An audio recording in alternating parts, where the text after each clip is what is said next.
What is up, everybody? Welcome back to the Phaithful Phanatics show. We are live here on DSM-Media's Philadelphia YouTube and Twitter channel. Guys, as always, do yourself a favor, do us a favor. Make sure to hit that follow button across all social media platforms. Most specifically, check out the YouTube link. It's in the link tree in our bio. It'll take you directly to the DSM-Media-Philadelphia page you see on your screen right here and that we're streaming to you guys on. It's the best and only spot to get your thoughts, comments, and questions pulled up with your host. I'm one half of them, Dylan Davis. To my right, my faithful co-host, Scotty. Make sure to smash that subscribe button, get entered in the chat, and let's have a fun show. The Sixers kick off the 2024-25 NBA season tonight at home at the Wells Fargo Center, taking on Giannis, Dame, and their Eastern Conference rivals, the Milwaukee Bucks. The NBA returned last night with the Knicks-Celtics blowout, a Lakers T-Wolves matchup on the late night slate. We'll talk about that a little later on in the show. But for our Sixers, we're going to get into our regular season official predictions, projections, roster talk, who's the MVP of this team, regular season wins, what their ultimate goals and ceiling is this year. However, they will be shorthanded tonight. We already knew that they would be missing their new shiny toy in Paul George for tonight's game. Joel Embiid also out for the season opener, not just for the opener, for the first minimum 3 games throughout the weekend that wraps up in Indiana on Sunday afternoon. He will be evaluated or reevaluated this weekend to see where it goes from there. Scotty, my man, good morning. I know we were talking about it before the show started. That's where we're going to start. I see TR's comment right here. Yeah. This is the part that rubs me the wrong way. And I posted a tweet yesterday that I promised myself I would stay patient throughout all of this, throughout all the injury concerns, the rumors, the days off, him and Paul George combined. I promised myself I would stay patient. The ultimate goal is getting to an Eastern Conference Finals, is getting to an NBA Finals, and hopefully raising that trophy come the end of the year. The regular season should not and does not matter as much as we used to think it does. Correct. However, my patience is already running thin. And it doesn't I don't know that it has to do with Joel Embiid himself. It has to do more with the organization and the lack of clarity and transparency and just the overall language of the message that Nick Nurse and the team have put out there for the reason that he's missing the first 3 games. He is, quote, progressing well. I ask exactly what CR is asking. What happened? Progressing well from what? Because from the moment they won Olympic gold in August, over 2 months ago, to now, nothing new was announced about Joel Embiid having a new injury. In fact, Nick Nurse clarified that yesterday by saying nothing new happened. So what is he progressing well from? Secondly, he's ramping up.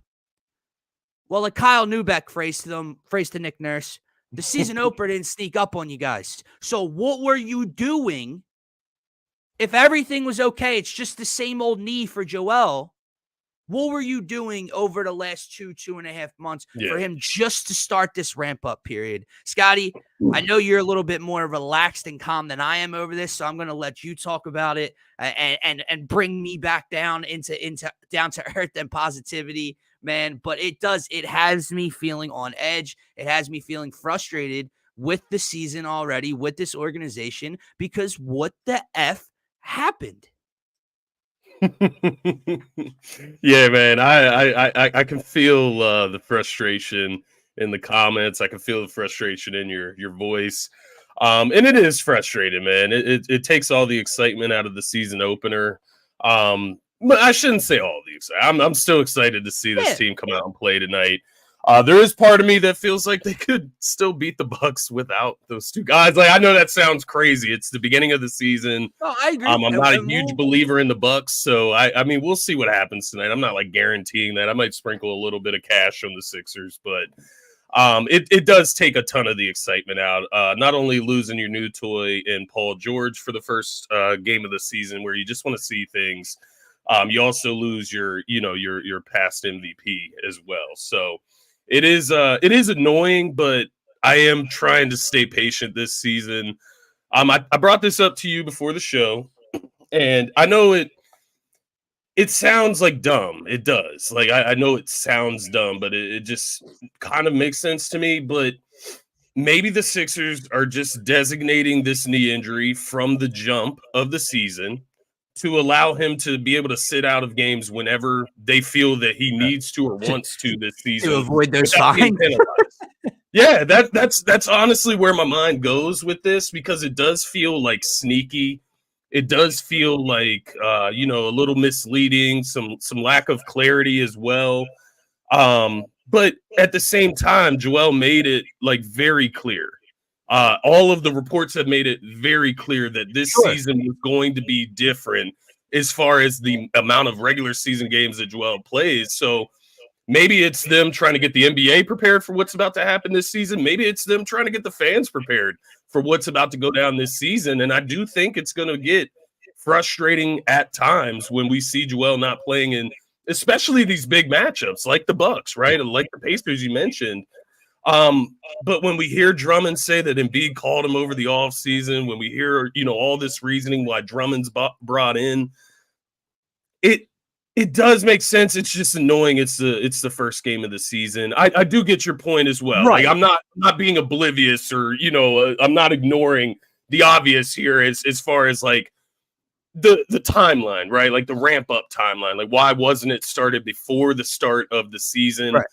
Unless something more serious is going on that's not being shared. And it's a two-edged sword, right? I said this to you before the show. We all want transparency as a fan base. We are the people that we are the people in the seats. We are the people that tune in. We are the people that bring money into this organization, and the reason that they're $1 billion organization. So yeah, we should get a little bit of transparency. But on the other side of it, if you are going to be transparent with your fan base publicly, you are also going to be transparent with the rest of the league, your competition. So I get it's a double-edged sword from that perspective, man. Yeah. I do agree with you. It's sad because I almost want to say I hope so, Scotty, which is the wrong thing to say. I want to say I hope you're right, meaning I hope there, and no, I don't really hope that there's something more going on and something more worrisome going on in that knee with Joel Embiid. The problem, like the thing I'm having a problem with, and I see what Gint's saying up top, and I agree. Come March, come April, come May, hopefully, knock on wood, we are looking back laughing at this. Like right here, laughing at this, right? Remember when we cared that he didn't play back in October? But my question is, if you're coming up with a load management plan, no back-to-backs, that's check one. Got it. Smart. Said this to you already. Then I'm going to look around, and there's going to be lots of games with this roster, especially where you added a Paul George, where he'll be healthy pretty soon. Tyrese Maxey, the evolution of him, all this stuff. I'm going to look around, and I'm going to go, well, I don't need him almost in, like, he doesn't have to play against Charlotte, Detroit, Washington. I know he's not going to play all three. Yeah. Not going to play all 3 or 4 games, but you get my point. You're going to find enough competition all around this 82-game set where you can go, yeah, I don't need Joel Embiid this night, and you space it out like this. I'm not understanding if it's part of a plan, how the plan is for him to miss the first 3 games of the season. That's what I don't. And then what? So then he's going to play against maybe Detroit, or he's going to play the 5th or 6th game. And then we're going to have to what? Ease him in, like not ease him into it, but he's got to get into game shape. And now we're having this conversation again. And now it's game 20 by the time Joel's fully out. I don't understand how this could be part of the load management plan. And if he's going to miss tonight, okay, fine. He's out for the opener. How the fuck does that include Friday and Sunday if this is just part of the plan? Which is why I don't think it's part of a plan. I think it's something deeper. Yeah. Yeah, man. I don't know. I kind of agree more with here. Martian, I'm not on that same page, man. I'm not going to sit here and blame Joel Embiid for not playing regular season games. It does not matter. Like that's where I'm getting to, where I'm reading like all of this stuff like does not matter. At the end of the day, we've already heard that knee is basically unrepairable. Yeah, the knee is fucked up. His right knee is messed up for life. That's why he can't play back-to-backs. That's why he's going to be dealing with load management for the rest of his career. Like, that has been let out to us. Like, I think we just didn't really I don't know if we just didn't acknowledge the things that were being said about Embiid in like the preseason and through training camp. I think that's it. But everything was pointing to load management this year. I get it. I agree. It's annoying at the beginning. But this is just one of 82 games. It's no different than any game down the line at the end of the day. I don't know. I do get it. It's the unclarity of the injury, but the Sixers are just always like that. You know what I mean? Like they are always very shady about what's going on behind the scenes, especially when it comes to injuries. So I don't know. I guess I get why you could be, extra critical and skeptical of the situation because of that. I don't know. I'm just going to go with the plan because I feel like if we get so frustrated tonight, man, then we're going to get to the next game and then we're going to get to the next game. And then he comes back for a game or two. Then we'll get to that next game and it's going to be frustrated. And you know what I mean? It's just going to go in this cycle. So I guess I'm just trying to get used to it because this is what the season is going to be like. I mean, it does suck, but that is why we went out and got Andre Drummond at the end of the day. Brother. Marston's going in on Joel. He's lost 20 pounds this summer. It has nothing to do with his diet. I do agree with Ginn, and I've said this before. Like when Kevin Garnett went in on him, when other guys go in on him, like you're a lighter weight power forward. You're comparing guards. You're comparing these other guys to the largest man in the league that has knee injuries. Like it's not like he's not the largest man in the league that has a concussion problem or has a hand has multiple broken hands. Here's all right. I've never seen Kawhi play through Bell's palsy in the playoffs, Dylan. I've never seen Kawhi play with a dead eye in the playoffs. So all this stuff that we're putting in the comments, like about Joel being a bitch. Here's my thing. Do we forget that he went out on one leg and one eye last postseason? Like he's a bitch now. He's played with we agree with KG now because he missed regular season game of 1 of 82. He's a bitch. That's crazy. That's crazy. I'm not gaslighting you, bro. But you do see the pictures, right? You do see he's clearly thinner. Clearly. Yeah, he looks thinner. At least at media. Excuse me. No one will remember the first week come playoffs. I agree. It's just, to me, man, it's an optics thing that has me annoyed a little bit. I will tell you what, Scotty, it's also going to keep me on edge when it's like, yo, man, what game you want to get to? You want to get to this Nuggets game? Because you're going to have no idea. The paying fan has no idea who they're coming to watch than this, man. That's where it's unfair to the fans for sure is not knowing, like, especially little kids, your parents out there, you want to take your kids to a game, they want to see Joel Embiid. It isn't fair from that aspect. I do agree. Money, all of it. Let me comment on this. Let me comment on this. And I see Trinidad. Didn't your Knicks lose by 100 last night? But that's not here. Mikal Bridges looks good. Celtics are otherworldly. I mean, it's fucking odd, man. I don't know. But here's the thing, though, right? It's not, though, because there's a different team, right? We talked about the depth. We talked about Paul George. We talked about the evolution of Maxey. It's a different team, right? But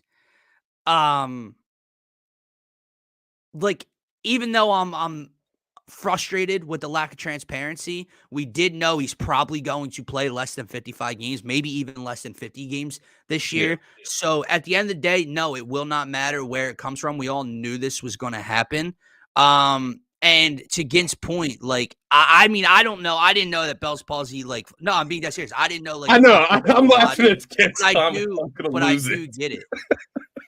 It's just crazy. We're starting a season it just couldn't be any other way. It couldn't be any other way with the Sixers, with Philadelphia. I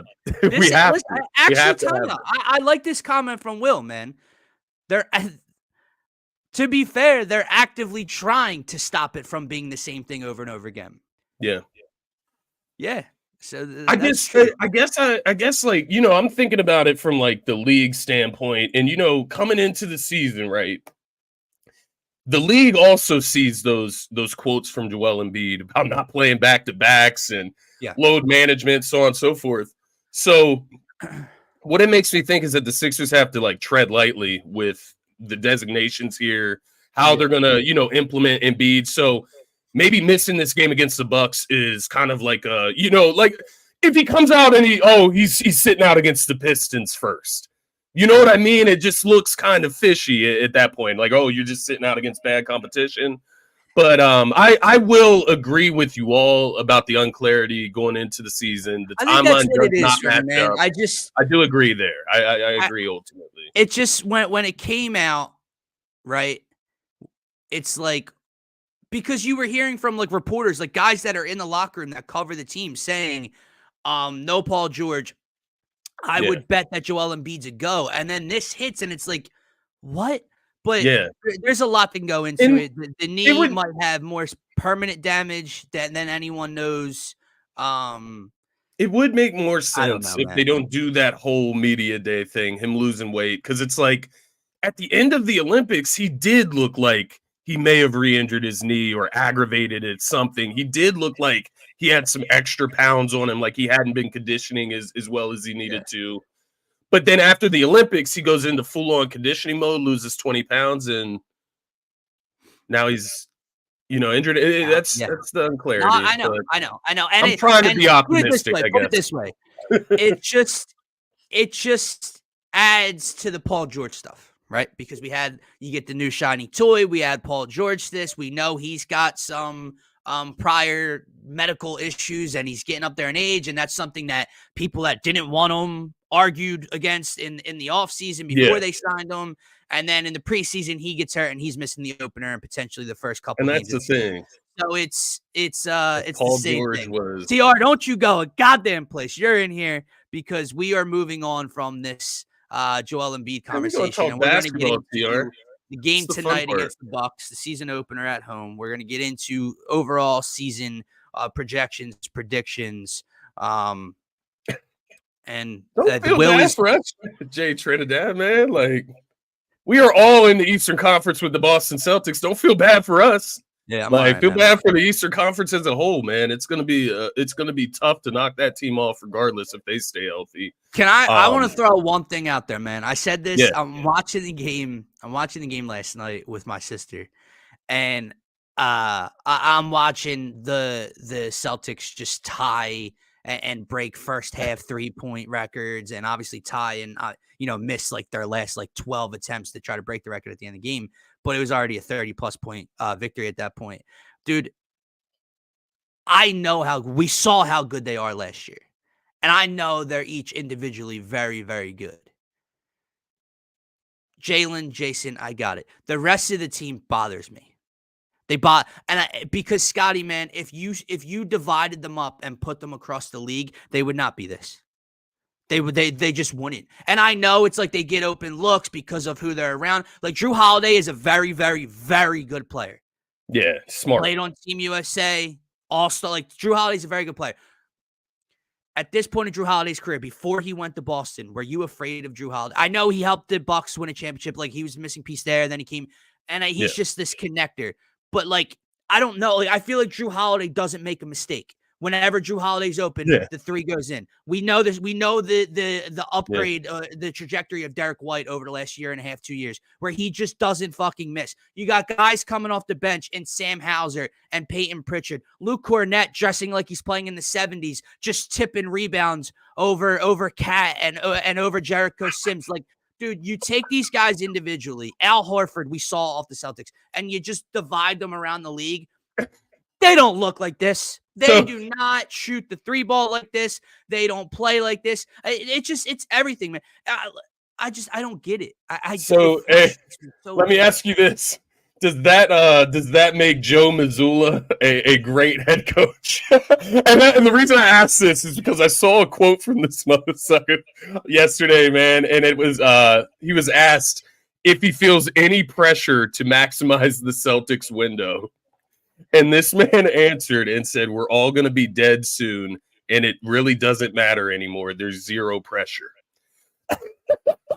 But then they come out and they play like that last night, and it has me believing maybe we all are going to die soon, and there is zero pressure because you have Jason Tatum, 8 for 11 from the 3-point line. You have Jaylen Brown, 5 for 9 from the 3-point line. Derek White, 6 for 10 from the 3-point line. Drew Holiday, 4 for 6 from the 3-point line. And Al Horford, 3 for 5 from the 3-point line last night for the Boston Celtics, man. Like, I don't understand. Like, the Knicks at a certain point weren't even playing like that bad. They just weren't good enough to keep up with the Celtics at a certain point, man, because of the way they were shooting. Dude, at a certain point, the Knicks I'm not here to shooting. glaze the Celtics, by the way. It's disgusting. It's not even a glaze. I'm so frustrated by it, and I know it's game one. Like, it's whatever, but it's like, man, I don't know. Like, are they going to be better than what they were last year? Like, Derek White is shooting better, right? Like, he said he worked on it all off season. It's like, man. But it is the idea, right? It's what we want the Sixers. It's why we want 3-point shooters added to the Sixers roster, floor spacers, because it's the same idea. When you have superstars, you put shooters around them, they're going to get a ton of space to let it fly. So yeah, that is the frustrating thing about no Joel, no PG tonight as well. We don't get to see that. Yeah. It's going to be Maxey versus the world tonight and company, right? Yeah. So it'll be interesting to see how it plays out, man. But let's talk about some positives here. Yeah. Well, listen, I had a conversation with Noble on Twitter yesterday through my frustration, and I kind of ended it with, well, we're going to get to see all this newly acquired depth that Daryl Morey brought in over the offseason, and we're going to see how that looks day one. We're going to see if the evolution of Tyrese Maxey continues to grow. And now without Joel, and obviously we knew no Paul George, you're going to get that firsthand tonight. This dude's crazy. The vibes are right. Going into game one, baby. The vibes are right. That all the Eric Gordon over. But let's talk season as a whole, man. Beyond this, right? Beyond just tonight's game, we do know that Joel Embiid's going to play basketball. Paul George is going to play basketball in a 76ers uniform this year. Who is, I don't want to say just the guy. I know you had a conversation with Phil the other day about Tyrese Maxey. And obviously, I think that would translate to not only being the MVP of an MVP candidate in the NBA, but being the MVP of the Sixers team this year. Yeah. Who's now, when you get all this injury news, who's now the most important piece for you? It's a great question, and obviously, we'll skip over Tyrese Maxey here because I'm sure we'll talk about him a bunch on this show. Man, I'll be honest. My mind immediately goes to Caleb Martin. The only reason that is, I think Oubre is going to be who Oubre is, even with Joel and PG on the floor. Like, Oubre is going to get you 15 to 18. He's going to get dunks. He's going to get open threes. He's going to drive the lane, maybe get a few mid-range. But he's not going to change into something different with those guys not there. I think Caleb Martin is a guy that will have to increase his aggressiveness as a scorer during this time without PG, without Joel Embiid. He's going to have to assert himself. He's not going to just have to be a connector piece, that plays defense, does all the little things. I think he's going to have to be a guy that lets it fly from the 3-point line, that's willing to drive the lane, maybe kick out here and there, but ultimately finishing in the lane as well. So my mind goes to Caleb Martin because I think, like we talked about, he's that Swiss Army knife. He's that versatile player that can be kind of like a chameleon for the team, I think.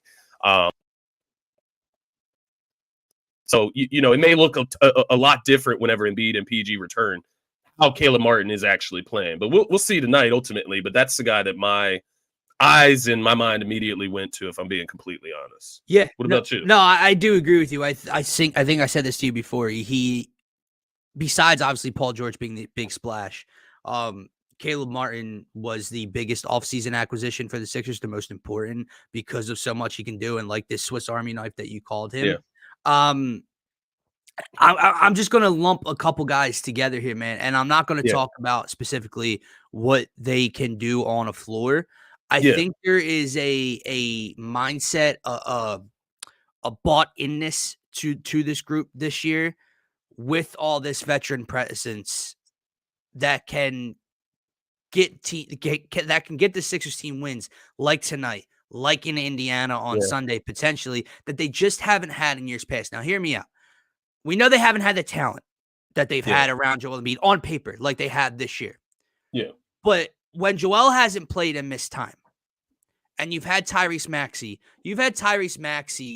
surrounded by guys like Shake Milton in the past, like DeAnthony Melton, like Furkan Korkmaz, like Paul Reed. Like, should I continue to go down the list of who's been there? Save us the misery. Find me one guy, not even from a talent perspective, that could step up and help this team go on a little bit of a streak. Find me one guy that could be a voice. Find me one leader. Find me one veteran that could step up and kind of take the reins. Right. There wasn't one. There's not just one anymore. And, we talk about vibes and you see them all together throughout camp and everything they're doing. But you just have so many guys that have accomplished a lot in this league as role players. I'm not talking former stars that are older, that are coming here at the end of their career to kind of whatever. No, I'm talking about Reggie Jackson winning a chip as a role player. I'm talking about Caleb Martin playing in Eastern Conference Finals and NBA Finals as that role player, as that Swiss Army knife. I'm talking about a guy like Andre Drummond, who has been one of the most vocal guys throughout camp, who has had that rivalry with Joel in the past, all the way back when he was in Detroit, and has now come here and just assumed this role of, I know I am the best center in the league's backup. I know come playoff time, I'm not going to play a lot. Here's where I'm vocal. You have an Eric Gordon. What I mean by this, man, is you have a crew now. You have a team that not only can go out and perform on a basketball floor at a high level without Joel Embiid, you have a group that can get you through rough patches without Joel Embiid. So these first 3 games, it's not going to be the same, Scotty. No shit, they don't have Joel Embiid and Paul George. Yeah. But these things are going to occur throughout the regular season, throughout the coming months, and I think you have a core that can get them through this now. Yeah. Kyle Lowry, Reggie Jackson, Caleb Martin. You have guys that can be both vocal and playmakers on a basketball floor for you to get you through this when you just haven't in the past. Yeah, I've had Tyrese Maxey, and hell, number 12 has had his moments where he scored 30 plus without Joel in the past, right? No one was vocal. Maxey was too young. The role players stunk. Tobias was crumble cookie. You had nothing. That's not the case anymore. Yeah, and I think that's something we'll see from Maxey from the jump as well. Him stepping into more of that leadership role. There's been a lot of talk about him at camp having more of a voice. I know Paul George talked about it a lot. Caleb Martin talked about it a little bit as well. But I think Maxey is ready to lead. Even at 23, I think he's ready to lead a group of men because he's going to be the best player on the team tonight, right? And that's why you can have that voice. That's why you can stand up and lead this team. And I think I'm going to be looking for that tonight. If they have a tough stretch throughout the game, is Tyrese Maxey talking to the team or talking to young guys, right? Like I'm going to be paying attention to stuff like that with Maxey. But to your point, I think what you described as well, like you talk about the Drummonds of the world, you talk about the Oubres, the Caleb Martin, right? Caleb Martin's market didn't work out. That's why he had to kind of divert and go to the Sixers. Oubre's market didn't work out. That's why he signed late last season with the Sixers. Came back out of a little bit of faith this season, right? Drummond gets, ran through the gutter, right? But the Sixers want you as our backup big. We want to play you. We want to put you on the court to rebound. And I think that's what we're going to see a team this season is just a bunch of guys with a chip on their shoulder. And it's a good thing to have, man. It's a good thing to play with that type of mentality. So what I'm going to be looking at in these matchups is like, why can't Andre Drummond go out and outplay a 36-year-old Brook Lopez tonight? Yeah. Why can't that happen? Why can't he go and crash the boards and get us 15 rebounds and 10 points tonight? That's the thing, man. You still just need Drummond to play a role like this. And here's I'm going to answer Marsh's negativity one more time. I'll let his negative comments continue to slide throughout the rest of the show. But this couldn't be more wrong, bro. Like, were you not in the comments with me and Scotty for the last 3 months, not talking about Joel Embiid, talking about everything else this team has acquired? So how do we know what this team is without Joel Embiid on the floor? Yeah, this team isn't a championship caliber team. They're not winning a championship caliber team. They're not winning a championship without Joel Embiid. We know that. But that's not what we're talking about. We are addressing it, man. Yeah. We've already addressed it, Martian. Yeah. We're talking about what we need to happen now for the rest of these guys. And my man. point is, like, you don't know what this team is.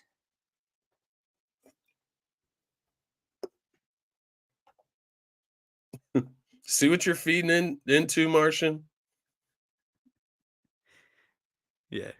That's Martian. Yeah, that's a great point, Scotty. Martian, this guy is on your side today. How do you feel about that? You're buddy? feeding into it. You are part of New York today. That's sad. No, it is something I'm looking forward to seeing is the depth with this team, and not only the depth, but the different versions of the team that they can, try to put out there on the floor. Because we talked about it. No Joel Embiid. Maybe you run a little bit more fast-paced type of offense. Maybe you get out on the I'll throw this comment to you, man. Obviously, Drummond starts. Who's coming in? Oh my God, this kid! I can't do it. I can't do it. We're not talking about the championship on October 23rd. He's not playing on October 23rd so that we can try to have him to win a championship like we haven't had in years past. That's why it's not the same. The team's not the same.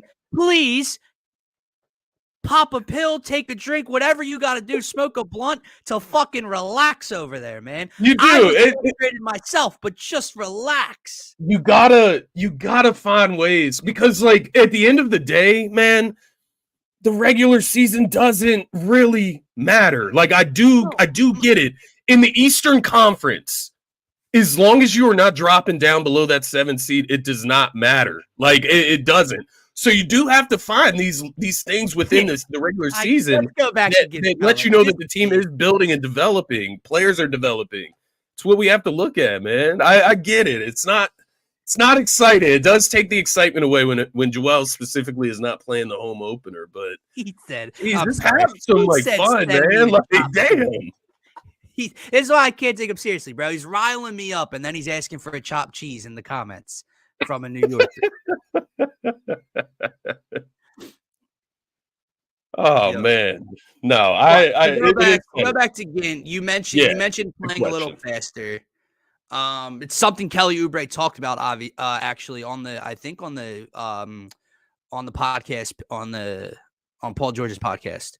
About how he likes to play fast and get out in transition, and it's kind of like his best attribute. And Maxey can do that, and other guys can do that. So, is it Yabusele that gets the nod tonight? Is it matchup based? But here's the thing: I don't know that it matters matchup. You don't have another guy. You don't. I mean, you have Yabusele and you have a Dembona, and you're not throwing Bona. Dembona is playing tonight, so it would have to be.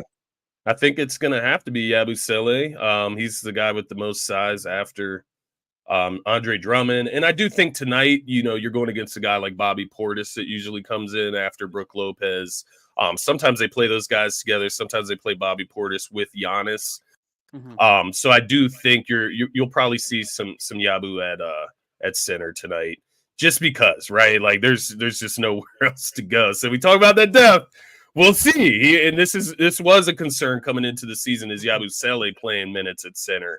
And is he going to be able to rebound? Right. But the good news is Bobby Portis isn't like a 7-footer. He's not like, he is a good rebounder. He's a good scorer, but he's not going to like overpower Yabusele, right, in the block. I think in a matchup like this, he'll be able to compete. But I don't know, man. Like thinking outside of the box. And it does sound crazy. I'm just gonna look at his height here because I think I know it. KJ Martin. Yeah, KJ Martin, man. And you just know I'm not saying that that's like the greatest idea in the world. No. I just think that it's something that Nick Nurse will not be afraid to try. Well, and it is something that they may have to try. If you have a lineup of some combination of KJ, Caleb, and Kelly, or KJ, Yabu, and Kelly, you can kind of feel it out, maybe mix and match. You can do different things where, like, you know what I mean? Like where Yabu doesn't necessarily have to be the backup 5 specifically. There's a couple different lengthy athletic forwards, but that's going small ball. And to your point, I think you really only see that if like Bobby Portis is in at the 5. And I know Bobby Portis is like 6'10". And what did you say KJ Martin is? 6'7", 6'8"? 6'6". 6. Okay, well, we're going a little Yeah, smaller, yeah. but there we go. He's got the most bounce on the team, but yeah, it's definitely not ideal. Dembona is just not well rounded enough to he'll fucking foul out. He'll travel and shit. Yeah, he shouldn't be in the game. But yeah, I think we could see some versions of small ball. And maybe that's the plan as well, right? Playing fast, you get KJ Martin out Yeah. on the run in the fast break, you start to see those oops between him and Maxey. And I would like to see them play a little different just to see it, like see if it works. You're gonna have to get creative, but we know Nick Nurse is fairly good at that. How many minutes do we think Drummond is really gonna get as a starter though? Like how many minutes can he take as he's 30 years old now as well?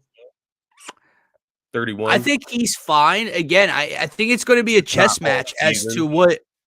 Here would be my question for tonight's game specifically, and maybe even like moving forward in these games without Joel is, are you going to allow Milwaukee and the opponent to dictate this chess match and your matchup, or are you going to try to throw your will around? And what I mean is we're sitting here, okay, well, Drummond can match up with Brook Lopez, but what happens if Milwaukee's trying to exploit our size and our lack of depth, right? Well, now we're just assuming when Brook's off the floor, we go small. Right. Do we have to? Like, Drummond's not the most gifted scorer, right? He's not a guy you're going to feed on the block a lot, et cetera. But if you have Drummond versus, like, can you use that little bit of size? So you're like basically what I'm saying is let us dictate the matchup. Do you have to match, do you have to match Drummond up with Brook Lopez? Brook Lopez stands out by the 3-point line for the most part, man. He's not down in the paint getting mixed up for the most part. Maybe he shifts down there if he has a smaller guy on him for sure, maybe. But like you said, just, dictating the game and showing, like, if they want to come out here and play fast tonight, you can run Brook Lopez off the floor. So, yeah, I do agree with what you're saying ultimately. I was pulling up the Bucks lineup just to see who they might throw out there as a starting lineup.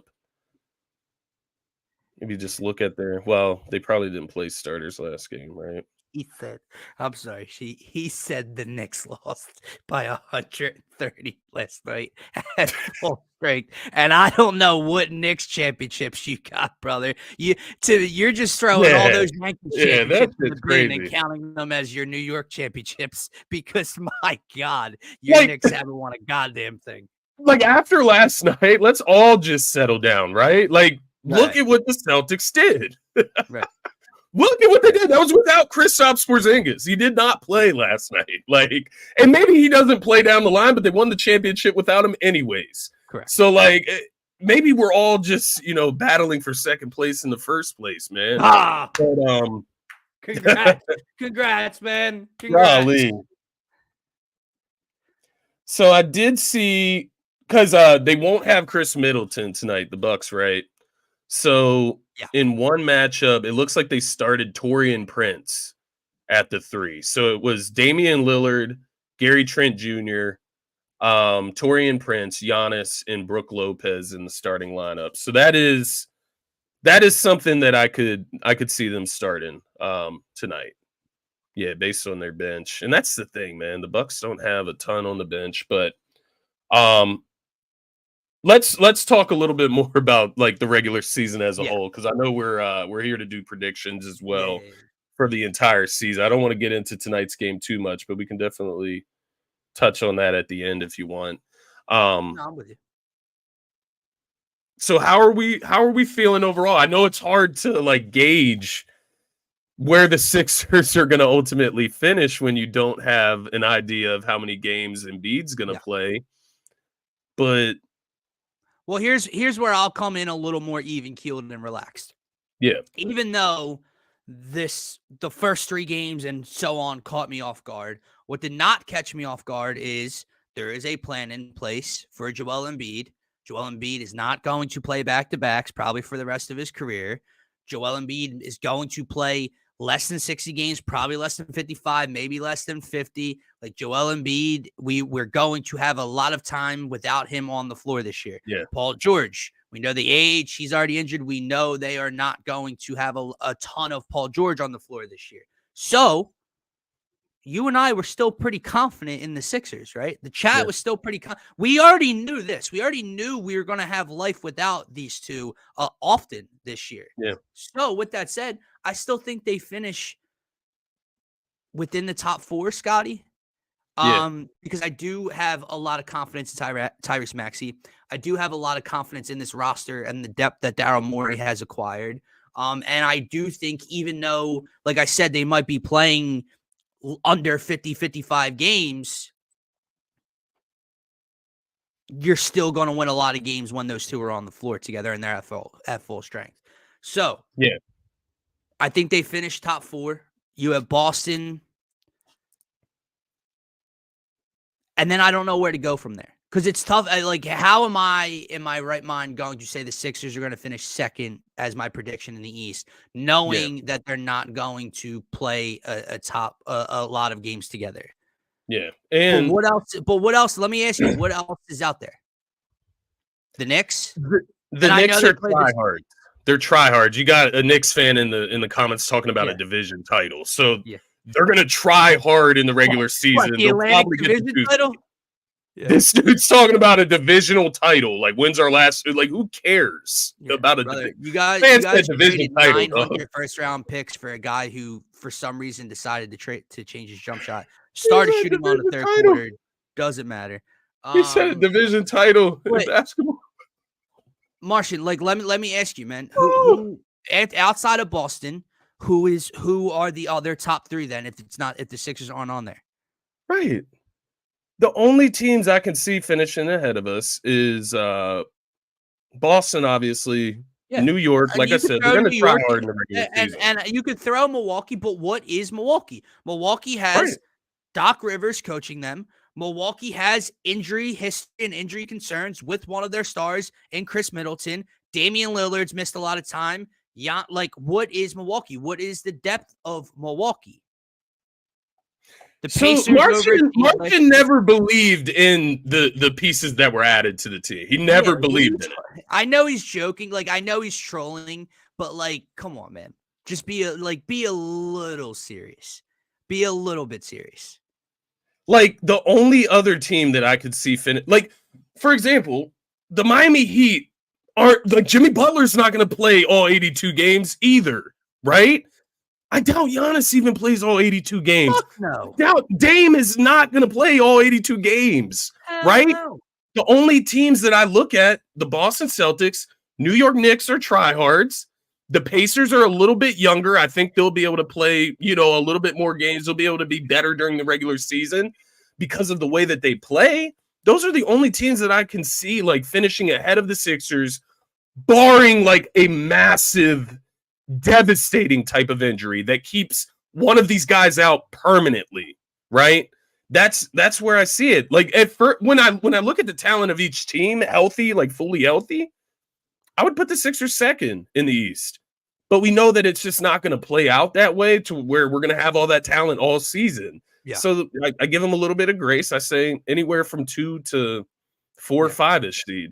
As long as you don't fall into that bottom, like 7, 8, 9. No, and here's where we got to stay away from. I don't think Indiana is going to finish third, but for the first time, I don't hate something that Trinidad threw in the chat today. Like 4 or 5. Like, all right, I said top 4. Okay, sorry. Like, it's not going to mean. I would put Philly ahead of the Bucks, so I'm not ahead of Scotty. I think Indiana, they're a good young team. I like Tyrese Halliburton. They made the trade for Siakam last year. Miles, I think they overachieved. Like, I do not think they were a top 4 team in the NBA. I don't think they're a top 4 team in the Eastern Conference. Like, I think they're like top 6 in the East, top 5 in the East, but I don't think they're ahead of those 2 teams. But nonetheless, I don't hate the overall 5 that he has. But I do. I like to put it in perspective. Basically, I have like tiers in the Eastern Conference. So the Celtics are in their own tier above everyone else. Then I have the New York Knicks and the Philadelphia 76ers, barring being healthy. Then I have like the Indiana Pacers, the Milwaukee Bucks, the Cavs, the Magic, right? Like those teams. I think the Pacers are a little bit above those teams for me. Like, just because they have an identity. Yeah. They're going to come out and they're going to run. They're going to shoot a ton of threes. And I think when you have an identity compared to like some of the other teams in the Eastern Conference, it's going to bode well for them. Yeah. But like the Bucks, man, I'm not with the Bucks shit at all. And like I said, I could see us beating the Bucks tonight. Like I get what like people were saying, like Maxi's gonna get locked up tonight. Like by who? By who? Who's Locked locking up. Max? Damian Lillard? Gary Trent Jr.? Like, please stop it. Please stop it. I can see Maxey having a big night tonight. And I could see the Sixers beating this Bucks team even without PG and Joel Embiid. They definitely can, because it's I believe in these a guys on the compliment team, man. to Daryl Morey. I want to throw this to you, and I want to throw this to Martian's negative ass today. I don't understand. And again, we have to see them play out. It's on paper. I understand that. I don't understand why people are so low on this team, even if Joel and Paul George don't play a ton together before the postseason, right? They're both going to miss a lot of time. I'm sure there's going to be a lot of games where one's on, one's off, and then you'll get a couple combined, right? But here's my question. What is wrong with a lineup of Tyrese Maxey, Kelly Oubre, Caleb Martin, Paul George, and Andre Drummond? Vice versa, what is wrong with Tyrese Maxey, Joel Embiid, Caleb Martin, Eric Gordon, and Kelly Oubre? Kelly Oubre, yeah. Like, they're like, yeah. I just, I don't get it. Because even before all of this stuff, like, even before this designation for this week specifically, you do have a bunch of people out there, talking about the Sixers. Like like I saw Evan Turner say some crazy shit. Like they're not even going to make the postseason or something. Dude, like that sounds crazy. I'm being man. so serious. People are so fucking stupid. Like Reggie Miller last night, brother, like just slobbing off on the New York Knicks while they're getting dogged out. They're getting dogged out. He said that they're the second best team in the NBA. Do the Oklahoma City Thunder not exist? Do any teams in the Western Conference not exist? Like I don't know, man. It's crazy to me that the Knicks get like this benefit of doubt, but the Sixers, they're no chance. I want to throw this out there, by the way. Because it's like it almost gets lost that the Knicks and the Sixers met in the first round, and I know that's even more of a dig at us. But my point is, the Knicks only got to where the Sixers can't get past for all of Joel Embiid's career. The Knicks didn't beat the Sixers in the second round and get to an Eastern Conference Finals and lose to Boston, unlike us. No. The Knicks just got to the second round and then lost to a young, inexperienced Pacers team. Like, so I don't. Right, but this is what we've been talking about, Trinidad. You beat Embiid with one leg and one eye. Right. I mean, good job. And here's you guys are tryhard. Here's my point about it. Here's my point about it being a new year. You have to stop saying eliminated y'all. This is not, you eliminated Tobias Harris and Paul Reed and company. You did not eliminate Paul George and Caleb Martin and Andre Drummond. Like, so like that's my point. It is a new year. Forget last year. That's it. Tried to stomp, brother. Are you out of your mind? Do we remember this route?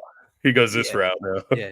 Do we remember when Dante DiVincenzo tabletopped Kelly Oubre Jr. in a regular season game and tried to hurt his ankle? Right.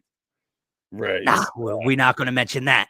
But anyway, yeah, I think the Sixers, regardless of the load management, regardless of the injuries, I think the Sixers are a top 5 team in the East. And I think they're more specifically a top 4 team.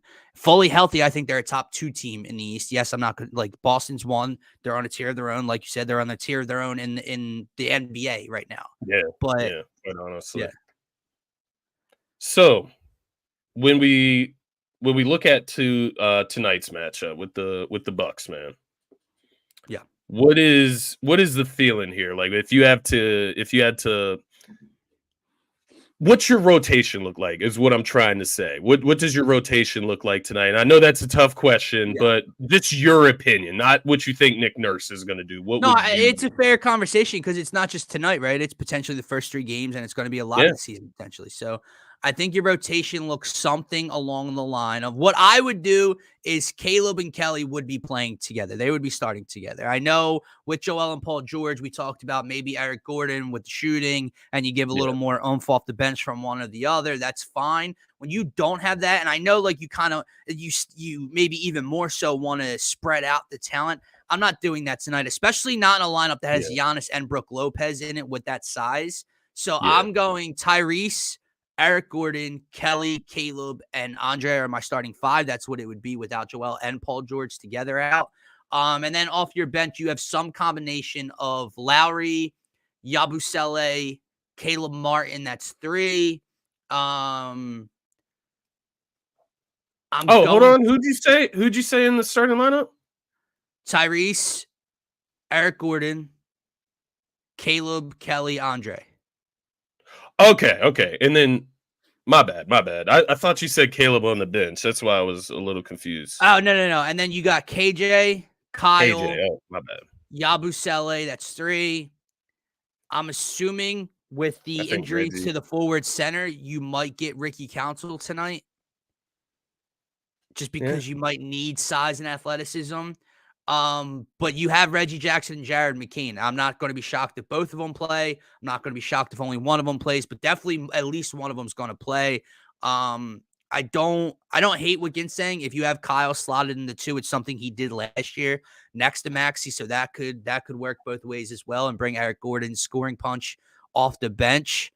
Reggie, Eric, KJ. So am I leaving anyone out? Okay, so no McKean just for to start the year, which you might not anyway. I know he's not on the injury report, but they might not force him out there. Plus, that's 10 right there. Yeah. It's 10 guys right there. So I don't know if you go deeper than that. Like, who else is left?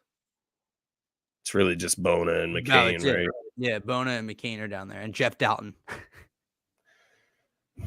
McCain, he could get PT. I don't know. It depends how like Lowry, Gordon, Reggie. I think they'll get the first nods.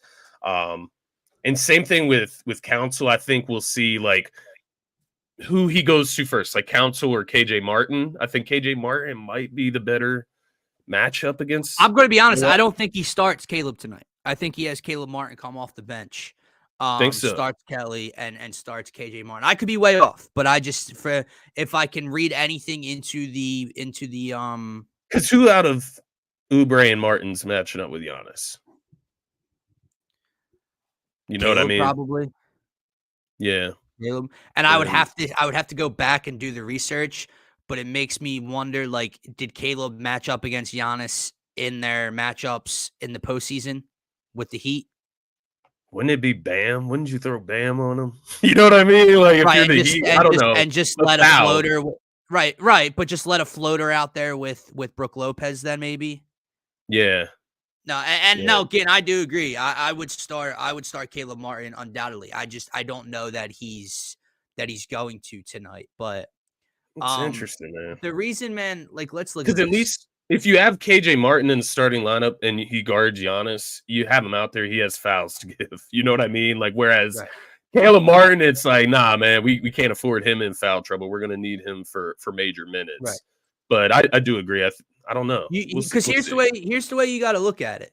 You have a Milwaukee Bucks team who is pretty undersized outside of their starting 4 and 5. That is Giannis and Brook Lopez. And with the way that Lopez can stretch the floor, it makes that matchup a little more difficult. But you're talking about a 6'2" point guard in Dame. You're talking about Gary Trent and Taurean Prince being 6'5" and 6'6" respectively. You got Pat Connaughton coming off the bench. You got a point guard in AJ Green who is 6'4", right? What's Connaughton's 6'4" probably as well. 6'5" for Connaughton. So Bobby Portis is 6'10". He's that Paul Reed-ish, obviously not talent-wise, but that Paul Reed size at backup center. So they are undersized outside their starting 4 or 5. Again, I think there's a way if you're Nick Nurse, you can dictate this matchup. I think there's a way you can throw your athleticism and your size, even though you're missing your 7-footer and your 6'8", 6'9" forward, even though you're missing those two, I still think you have the athleticism to match up with this team. Yeah, I completely agree.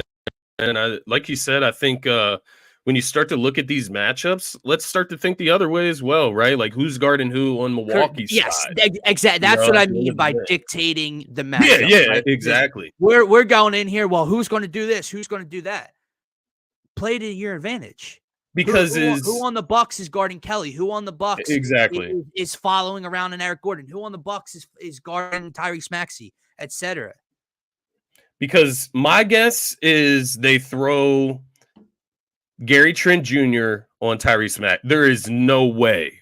There's no way Dame? No. that they can put Damian Dame, Lillard no. on Tyrese Maxey. There No. is absolutely no way they can do that.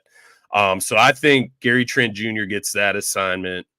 Then what are you going to do with Dame? Are you throwing him on Oubre? Are you throwing him on Martin? Right. Are you throwing him on Gordon if he starts? Maybe Lowry if he starts, right? That's where kind of evens out, in my opinion. Then do they go Torian Prince or Pat Connaughton at the 3? Is that person guarding Oubre, Martin, so on and so forth. So we'll see if Brook Lopez can battle with Drummond on the boards. I think that's something to keep an eye on. If Drummond's getting offensive rebounds, beating Brook Lopez to the ball, we can have a big advantage there as well. I'll throw it to you this way, Scotty. The Sixers have to do what other teams have done to them in the past. Yeah. And that is hustle, energy, and just be grimy on the glass and loose balls. You mentioned like Andre Drummond can play such a factor in a game like tonight with his size. You have energy guys like KJ Martin, like Caleb Martin, like Kelly Oubre Jr., you Kyle Lowry. You have these guys that can provide just a punch, right? Yeah. And that's something that other teams have done to us. Just again, people just like want to talk big names. When has that worked out in our favor? We have guys like Josh Hart and Dante DiVincenzo and Isaiah Hartenstein kicking our ass on the glass into loose balls last year. Are those names that jump off the fucking page at you? No, they're not. So that's what the Sixers have to do. Like we have a star in Tyrese Maxey, but we know they have the star. Like we don't have Embiid, they have Giannis tonight. They have the guy, right? How do you combat that? You have to do the little things well tonight and take advantage of Milwaukee in those areas. And I think that's something they can do tonight with all that energy. Who do you if you had to pick one other 20-point scorer tonight, who do you think it would be outside of Tyrese? I mean, I guess the easy route would be to say Kelly, right? He's the guy that's going to attack. Right, is going to attack the most, probably get maybe the second most looks tonight. And outside of the box guy, man, I don't know. I think that's a tough thing. I think they have to do it in volume because spread out. Caleb Martin can do it. I don't think he's going to be that aggressive tonight to go do it. Eric Gordon can let it fly. Eric Gordon's not going to get the volume to go and get close to like 18, 20 points. Unless he hits 6 threes or some shit. Right. Eric Gordon could go 4 for 6 from 3 and still only have 12 points tonight. So I'm not going to, I think it's Kelly and Maxey have to do the heavy lifting. And then I think you have to provide a punch. See, this is a game where a guy like Reggie Jackson can come off the bench and give you a burst. Yeah. I think of all, like, put it this way, in terms of who might have opportunity and who's done it and who's doing it more recently, I think of all like the backup guards, all the guards outside of Maxey tonight, Reggie Jackson's probably the most capable to get his own. Like Kyle's not putting the ball on the floor and getting you 20. Eric's not doing that. McCain won't probably get the playing time. Even if he does, he's going to shoot open threes when he gets the looks. I don't think he's going out there night one in the NBA and putting the ball on the floor and going at him at will. I think Reggie Jackson is the one that can and probably has the mentality off the bench with Maxey off the floor where he goes, okay, I can go get my own. So I think he's a guy that can get you 15 to 16, maybe a little higher tonight for the Sixers. No, I can get down with that. That makes sense. He is a guy that can get hot and go on a heater. So we'll definitely see. Confident that we're going to gang rebound. I wouldn't say confident. I am optimistic. I would say he's a freak. He's a sicko. So I would imagine that last season seeing the way these guys rebounded probably really bothered him and made that a focus coming Yeah, into this year. I would say that, man. So, I would say you want to see, with no Joel Embiid on the floor tonight, if you want to see a difference within the margins of this team from last year to this year and how this team on paper can be different, I think that's a perfect example of how they can do so. With all these new names, with all these new personalities, I think that's how they can make a difference tonight. Without their two biggest stars. You know, man, it's funny. I know we're talking about the Bucks game right now, and we're trying to like do a season. The Embiid news definitely did interrupt like the plan for the show a little bit, because even though we knew he was going to be load managed, we maybe didn't know it was going to be to this extent. So now, like, we're sitting here like, you know, what are your total predictions? What's your record? Where are they seeing? It's like, I don't know how much he's playing. Like, you know what I mean? Like, if he don't play a lot, they might be 5. If he plays 50 games, they might be 3. Like, I ton don't. of ifs. So we'll see. But it points to at the beginning of the season. Like, once again, we're skeptical because it's at the beginning of the season right now. Giannis is going to miss some time this year. Like, superstars, I just think it's the way the NBA is going to be moving going forward, man. I think unless they start to, strengthen their rebellion against guys sitting out or load management, I just think it's a route we're going to see, because how do the Bucks not feel that way about Giannis and getting him to the postseason healthy, or getting Dame to the postseason healthy? Yeah. So, like, Giannis has struggled with injuries the last few seasons. There's a ton of superstars out there, man. It's so funny. How many games did Dame miss? I would have to take a look here. Give me 1 second. Just to comment on this, it's so hilarious seeing like the back and forth, because New York and Philly just aren't so different at the end of the day when it comes to disappointment, losing, failure. Like, you're sitting on this high horse. He has one team. He has one team that carries the weight of the city on the shoulders, and it's the Yankees, and it's the history that is the Yankees, and they're back in the world like that. That's it. He's an Islanders fan. They blow. He's a Knicks fan. They're less relevant than the fucking Sixers have been for the last 25 to 30 years. He's a Patriots fan. Have fun with Drake May. But that's not New York. So all Trinidad has is the Yankees that carries. Brother, I don't care about your New York Liberty championship. We don't have a WNBA team. We can't compete with you for a WNBA title. So I really don't care about it. Jose, appreciate you, man. If you subscribed, we greatly appreciate you. Yes, sir. We'll be here. We're here every Monday, Wednesday, and Friday. We'll be live again tonight on the Sixers pregame show. But yeah, it definitely did throw a wrench into the plans. Trinidad and Martian always throw a wrench into the plans because they're distracting over there. I'm just kidding. But yeah, man, nonetheless, it obviously lessens the excitement a bit, but it's still go time. It's still, we have a clear, and I think that is the one thing to Will's point earlier in the chat. Like, we can be disappointed, we can be upset, but I can honestly say, if this is part of the plan, like if this isn't them lying and this is something underlying they're not telling us, if this is truly a part of their way of managing his plan, they're actually doing something that they haven't done in the past. They're actually going to try to manage to get him to the postseason as healthy as possible. And I know we like to make jokes, and I've talked about it. But when I talk about Joel Embiid, man, I talk about Joel Embiid's emotions. I talk about how he can get down and look whiny, etc. You're not going to call, like, I know people like to say he's soft, or I know Martian made a comment earlier. Brother, he played in the postseason last year when he didn't have to, with a completely fucked up knee. He's 7 feet 290, and he couldn't feel half of his face.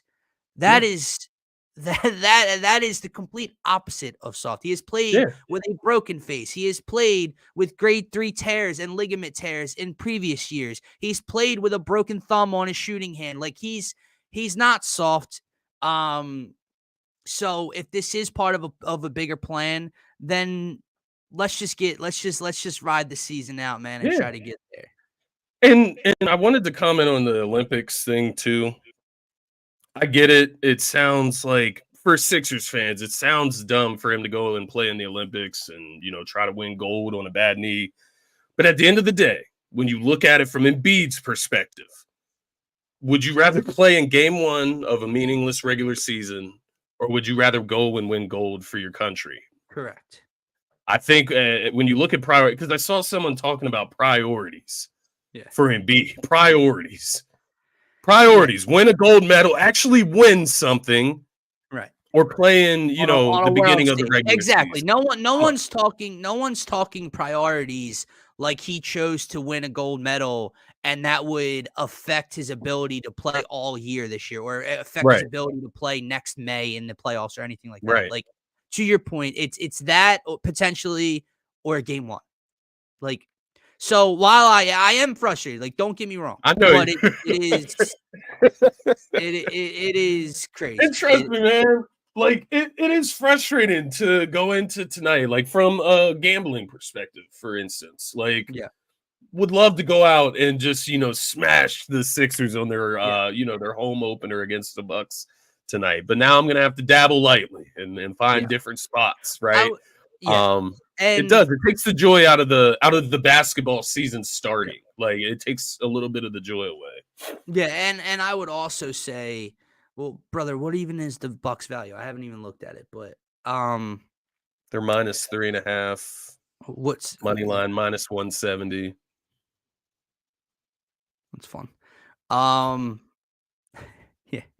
The other thing, like the last thing I'll say about it is it really has nothing to do with the injury. It has nothing to do with Joe. It has to do with the wordage. Yeah. If you would have come out and said, we told you guys we have a plan. This is our plan. Our ultimate goal is winning a championship. This is how we get Joel Embiid his healthiest, blah, blah. Fine. Even if you want to throw up the ramping up part, because this was his plan to keep it loose till now, ramp up, blah, blah, fine. When you start to throw out, he's progressing well. You are alluding to the fact that there's something to progress from. Yeah. And now that's where all of the skepticism comes in. It's where all the rumors start to fly. It's where all the thoughts and negativity start to go, because what is he progressing from? If you leave that out, no one's going to say a word because it's part of the plan. Exactly, man. It's funny. Martian minus 25. Like, did you watch the Bucks last year, man? Like, I don't know, man. Like, Doc Rivers minus 25. The books say minus 3.5. That tells me that something's fishy with the Bucks if Joel Embiid and Paul George are out. It does. Like, that's what the book is saying to me. But he is right. I'll go back to this comment, brother. Whenever you think you have a gift from a book, you don't. You don't. I know that's right, man.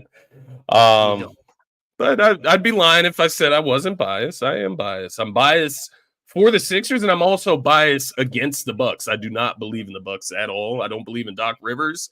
And I do. There's part of me that believes that Damian Lillard is not he's a good player. I'm trying not to disrespect him, but I don't know if he is a winning player because he's such a liability on the defensive end. So we'll see tonight if he, makes me look like a fool, if he comes out, balls out. We'll see, man. I'm trying not to disrespect them too much here. We'll see. It's a game that the Bucks should win. They should win. Yeah. No, it's 1,000% the Bucks should win this game. If you and I know it's one of 82, but if you can't beat the Sixers without Joel Embiid and Paul George, when the fuck are you going to beat the Sixers? So yeah, the Bucks should win tonight, but we'll see. He hopes Glenn Rivers don't spare the Sixers. Threw a wrench into the plans, but nonetheless, it is okay. It is okay. The Sixers are going to be okay. Believe that, Martian. And we will be back tonight. What times? 6-ish? 6 tonight? Game starts at 7:30, probably a couple minutes after. 7:30. So probably go live around 6. Come join. Bring the positive vibes. Yeah. Trinidad, the good thing is, buddy, I don't really care what your Nick ass has to believe. So that's fine. It's not for you to believe in. It's not for you to believe in. At Like, the end of the here's day, my thing, man. This I is don't believe in where the this is Knicks where either. So this is we're where I'll wrap likewise. up the show. This is where I'll wrap up the show. I appreciate Trinidad always in the chat. I do. I But do this is where too. We like know this we is know where the like other problem. fan bases, and specifically the people just north of us, really like blow my mind, right? Because if I was a fan of a team and they got their ass kicked last night, the way that my team did, I wouldn't be in a chat the next day talking Loading shit up. on a team that hasn't even played a game yet. And like, yeah, like brother, like you're sulking, you're sulking in the fact that there's no Embiid, no Paul George. You guys Bank on it. played healthy. All right, well, congrats. Was your plan? The line was 6. Were you planning to get beat by 35? And you were healthy, right? You traded for Cat. You traded all those draft picks for Mikal Bridges. This is going to be the difference maker this year. They match No. up perfectly with the Celtics. Yeah, they got all those wing defenders now. Crazy, Right. man. Crazy. It's what I said to Phil the other day, man. I said it to Phil yesterday. A lot of people, pick the Knicks as this matchup based, contender with the Celtics. In reality, you need to have something that the Celtics don't have. And that's a dominating big man. At the end of the day, he is that trump card in that matchup against the Celtics. Just has to be healthy, which I is agree. what we're ultimately working towards. I agree, man. There was something said on the broadcast last night before the game. I think it was an interview with Brunson. And he wasn't on the air, but it was said that he stated this. And it said, they watched what the Celtics did last year. And he thinks, around the league and what they're trying to do is, they're trying to do that too. I think your point's great. You're not going to beat Boston at their own you're game. not going to match them. You are not going to shoot more threes than them. You are not going to make more threes than them. You might do it on a random night, but you're not going to do it over the course of a 7-game series. That's not going to happen. You need to do something different than them. And to your point that we talked about the other day, yes, you have Embiid, and yes, you need him healthy if you got to that series. But now you have an Andre Drummond who can come in and be a 7+ footer behind them, and you can do something a little different. So we'll see how it all plays out, man. The Celtics, yes, right now are on a tier of their own. It is a long, long season to go. We haven't even tipped off the play yet, and people are already declaring the Sixers season over.